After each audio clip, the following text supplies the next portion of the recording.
সুপ্রিয় দর্শক, এই যে দেখেন কলা গাছ, এই কলা গাছের বকুল। এই যে দেখেন এই কলা গাছ কাটছি, এই কলা গাছে কীভাবে বকুল বার করা যায় আপনাদেরকে দেখাইনি। এই যে দেখেন কীভাবে বকুল বার করা যায় কলা গাছ থেকে।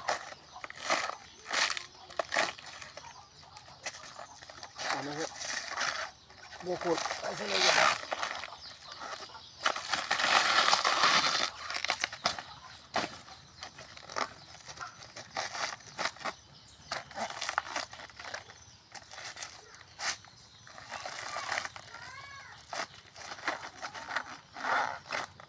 দেখেন বকুল পার করছি না, আরও আছে।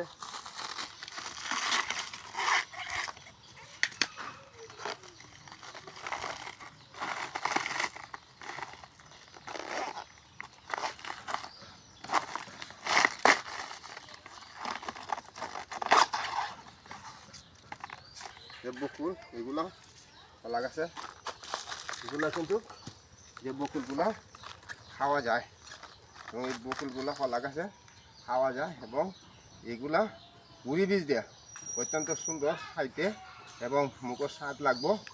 এই বকুল এবং ডাইল দিয়া ভাজি হইয়া এই বকুলগুলা ফুলিয়া খাওয়া যায়, অত্যন্ত সুন্দর এবং খাইতে সুস্বাদু।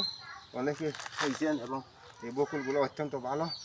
সবাই এই বকুল খায় যারা খাইতে জানে এবং আমি বলতেছি বকুলগুলো খাইবেন, মুখের স্বাদ লাগবে এবং খাবার রুচি আইব। সুপ্রিয় দর্শক, সবাই ভালো থাকেন, সুস্থ থাকেন। আসসালামু আলাইকুম।